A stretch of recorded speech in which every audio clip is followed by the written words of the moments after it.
মা, আমার রান্না করা প্রায় শেষ। আপনার কি চাল বাছাটা শেষ হয়ে গেছে? যদি শেষ হয়ে যায় তাহলে দিয়ে দিলাম, ভাতটা বসিয়ে দিই। না, একটু বাকি আছে।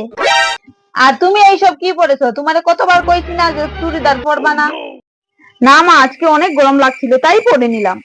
দেখো গিয়া সরকারদের বাড়ির কণিকা বৌমা কত সুন্দর ঘুমটা টুমটা দিয়ে শাড়ি টাড়ি পরে লক্ষ্মী বউ সেজে থাকে।